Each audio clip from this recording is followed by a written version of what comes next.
Good morning, everybody. Hope everyone's doing okay on this Monday morning. I just got a document. Thank you, Barbara Anderson and Erwin Zalkin. He's our hero, you know.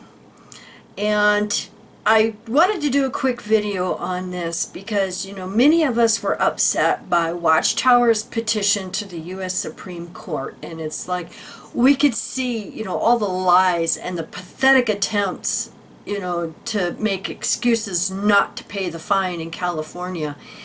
And so I just got a document here that Erwin Zalkin has filed with the U.S. Supreme Court. I love that guy. And I just wanted to go through just a couple things. I believe it's like 23 pages, but I'm not going to go through all of that because by the 7th page, you already know where he's going with this, and boy does he know Watchtower, just like all of us do. Now, I'm going to put the link down below to this rebuttal to the petition, but I just want to read here the introduction. Page 1. A central thesis of Watchtower Bible and Tract Society of New York Incorporated petition is that if it as a religious corporation claims that a document is protected by the clergy privilege, the courts are powerless to come to a different conclusion. Indeed, powerless to even inquire as to the viability of that claim. According to Watchtower, the mere act of conducting judicial proceedings related to the claim of privilege results in excessive entanglement with religion.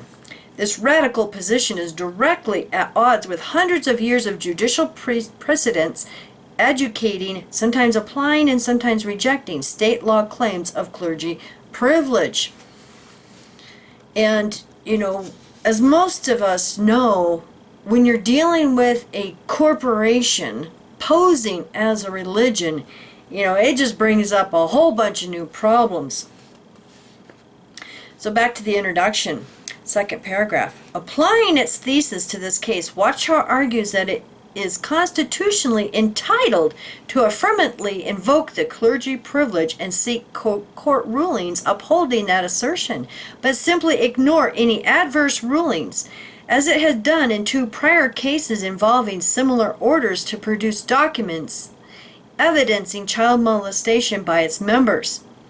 Watchtower employed this heads I win, tails you lose approach in this case, and then they quote the Lopez versus Watchtower case.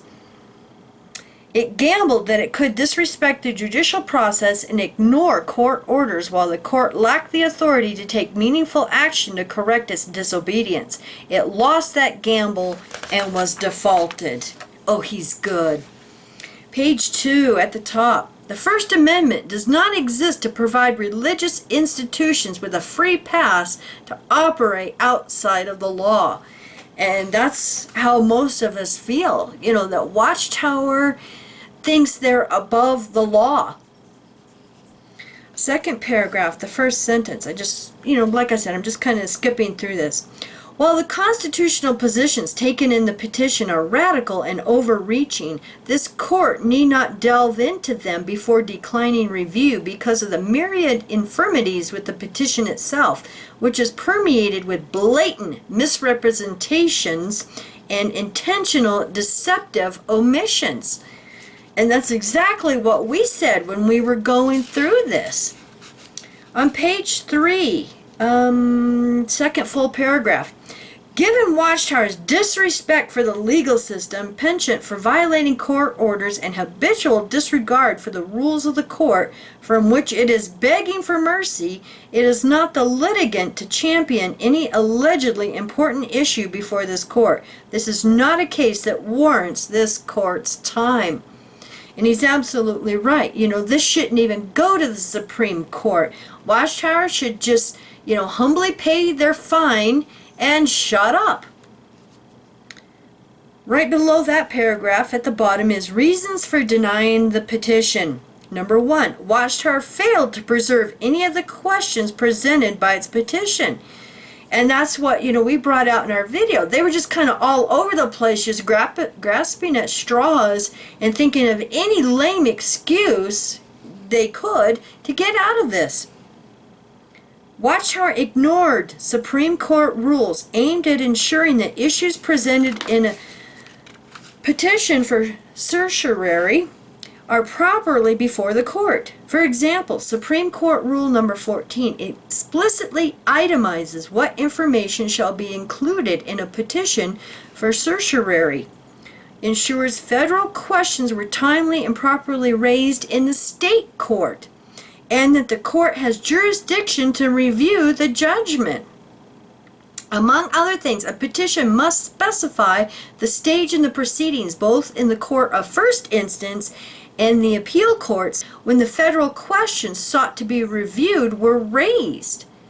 Now, if I understand this properly, it means that Watchtower should have brought these questions up in their appeal in California court instead of waiting and bring it up to the Supreme Court when this other court didn't even have a chance, to cover those questions or answer them.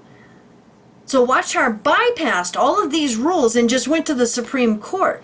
You know what? They think because they've won a few Supreme Court cases in the past that they're entitled, to go to before the Supreme Court and cry foul? Second paragraph on page 4. Actually, first full paragraph on page 4. Watchtower's petition does not identify when it raised the federal questions presented herein or how it preserved them for review by this court. The reason is obvious. Had it done so, it would be readily apparent that Watchtower had failed to timely raise or properly preserve any of its 3 questions presented. Instead, Watchtower engaged in obfuscation by omitting this requirement entirely. And this Rule 14 of Supreme Court, it says, justifies denying the petition. He's right.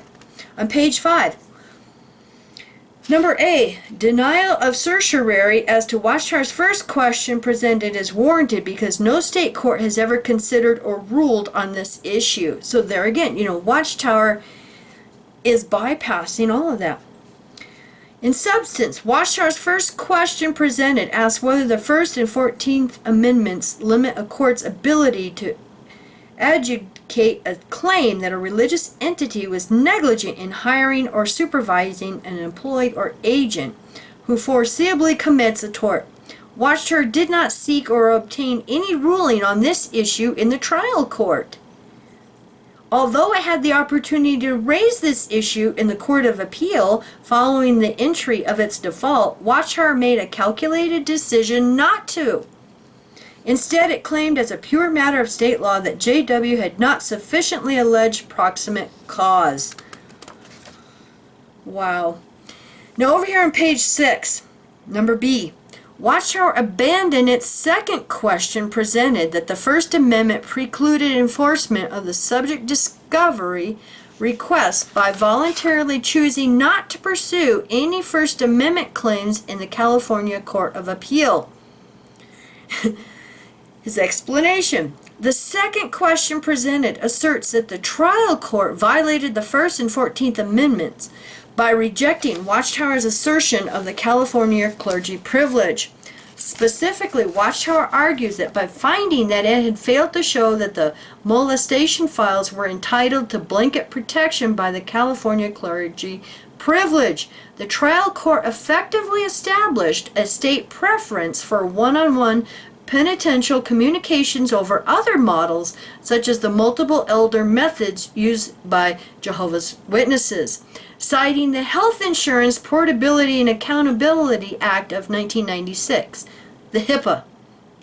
It also claims that the trial court violated privacy rights of third parties when it ordered Watchtower to produce the molestation files. But Watchtower abandoned any claim that the trial court erred by ordering production of the molestation files by declining to present the issue to the Court of Appeal. Moreover, it never cited the HIPAA at any time prior to the filing of its petition for certiorari, Since this issue was not decided by or presented to the Court of Appeal, the issue has not been preserved. So what he's saying is, in the petition for the certiorari to the U.S. Supreme Court, they're trying to claim, this violates the third party's HIPAA rights for exposing, their mental health issues and spiritual sick health issues. But they never brought it up in the Court of Appeals. And that is his point.